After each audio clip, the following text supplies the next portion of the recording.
Hi, everyone. Something I often see in spiritual communities are people who put so much love and energy and light into the world, and yet it's very hard for them to pay their bills.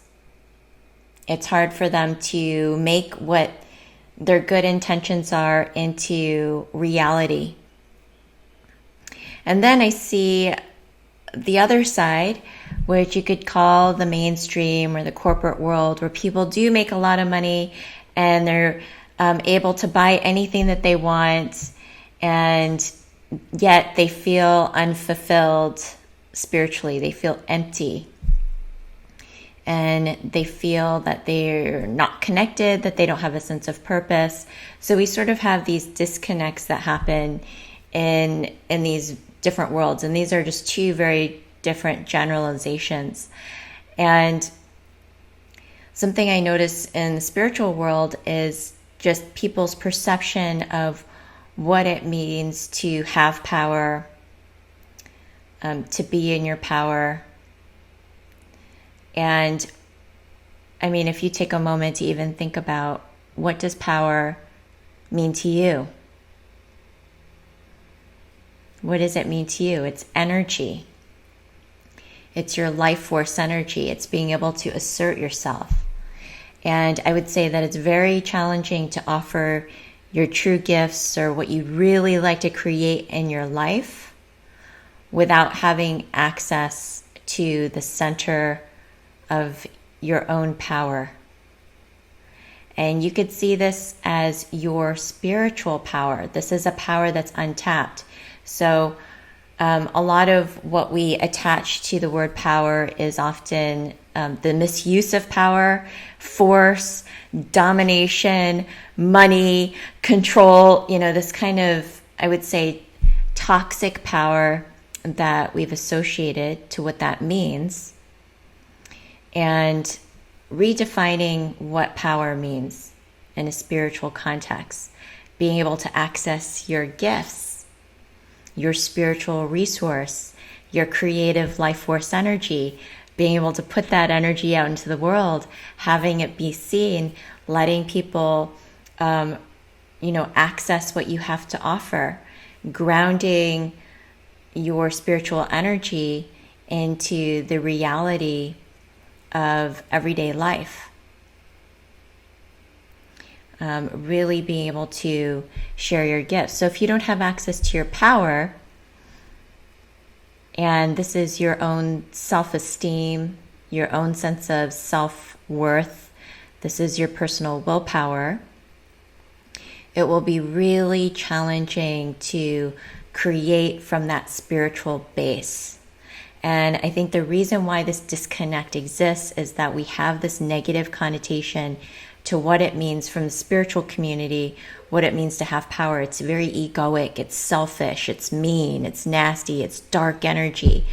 And so if you want to create something in the world and you don't have the boundaries, for example, you're always at, the expense of someone else or what somebody else wants, or going along with the herd all the time, not willing to have a different experience than other people, not willing to say for yourself, I think this is a good and right use of energy.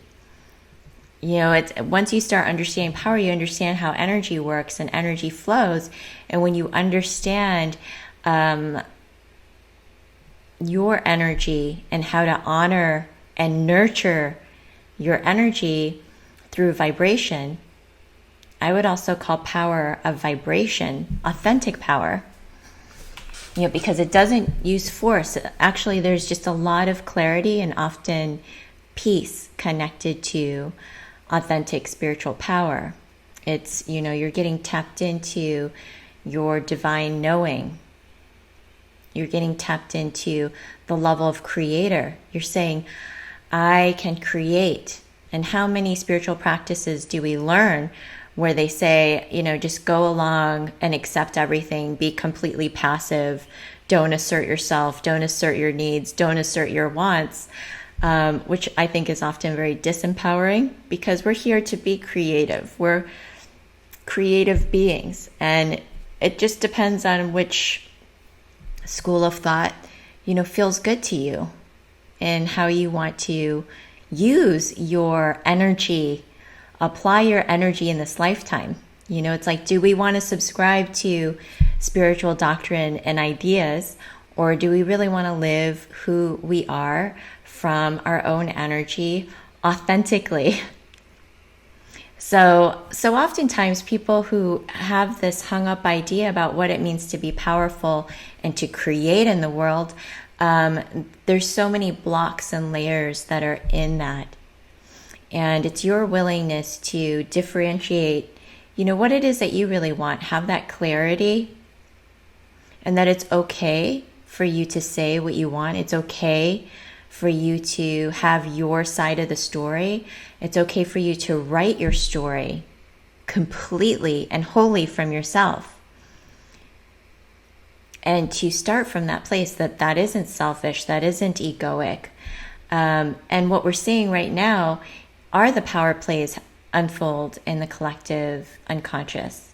We're seeing the toxic narcissist kind of take over and try to run the show, creating, a lot of toxicity, danger for our well-being, for the safety of our lives. And we're seeing that power just kind of take over, because I think a lot of people that have a lot to bring are afraid of stepping into their power. And because people who have that to bring, that empathy and that compassion, there's so much of a softness and gentleness that's there.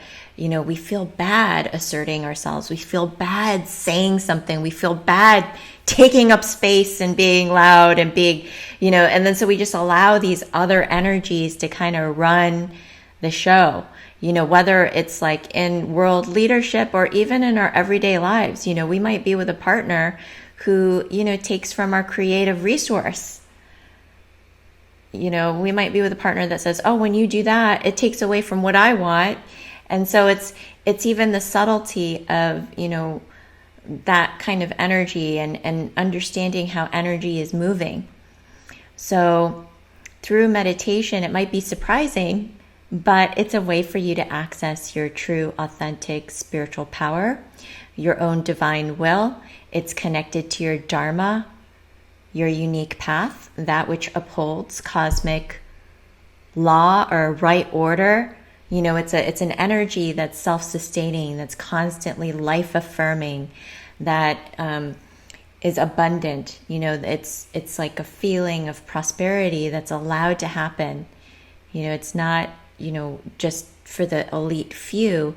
It's a feeling of energy that we can start tapping into through meditation, and that we can find our own power, find our true self through our spiritual practice. And really, that's the intention of our practice, is to be our true self in the world. And it's from that place that we are creating from the power of spirit, simply from who we are. So let's end with a few minutes of guided practice. I don't know what this practice is going to be, but it's about tapping into your own power and energy and letting yourself really drop into your whole body. So the way we access our power is through our body, not through our mind. So what often happens is when we try to create from the mind, which is often from the ego, which is how many of us have been taught to create, what's been successful in the past? How can I copy that person? Even if it's a spiritual model of offering, I see so much copycatting. And but what happens is, if it's not really coming from you, you don't have the energy to create it successfully. So there's a difference between action that is backed by real energy, true energy that's coming from you. And then there's action that's empty energy, which is like, this looks good and sounds good and is good to considered good to the definition of society, so I'm going to do that. But then it doesn't really feed you. There's no energy behind that. So what we're looking for are actions and intentions that are deeply connected to our own energy. What do we have real energy for? Is it coming from our heart? Is it coming from our excitement? Is it coming from our sense of joy? So that's what we want to tap into. The body also tells us what's true. And meditations that connect to your body, that aren't just from head and shoulders, but connect to your whole body, your whole self, your energy. And that becomes a natural guiding principle, is feeling the energy in your body. Just feeling that. Is it empty, or does it have an electricity? Is there a power? Is there a flow that gets activated? When you think about some things that you want to create in your life, that you want to nurture in your life. So first, finding that connection to your physical body and feeling deeply into your whole body and taking up the space of your entire body and the area around your body, which is also your biofield, your aura. You're really inhabiting the whole space, also behind your body. And that's just with your intention and your attention that you inhabit that space. This is your sacred space, is the space of your body and the energy that surrounds your body. So just become aware that you can even imagine a pure white light around you. Just some kind of color that signifies where your boundaries are and your energy, and that you're filling up the whole space of your energy, and especially your center. Where our divine power lies is in our solar plexus. So if you tune into the area right below the diaphragm area is your solar plexus, and letting yourself notice the area right in your center and see if you can relax through the solar plexus. For many of us, this part can be tight because we have stress, and there's nothing wrong with that, but we have stress and we have anxiety, so that part starts to close off first, and that's our power center. That's how our energy flows through our body. It's right in the center of our body. So we're just going to allow that to relax. And if you like, bring in a color like yellow, and just allow that color to radiate softly, gently from the center of your being. Relaxing all parts of your physical body and your energy.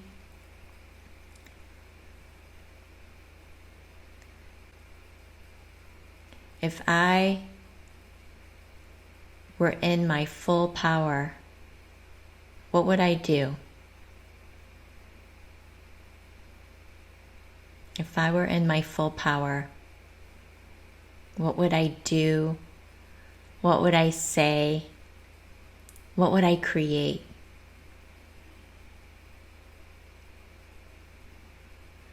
And take some time to contemplate about what you really want. What do you want for yourself? What would you like to see happen in the world? What would feel good?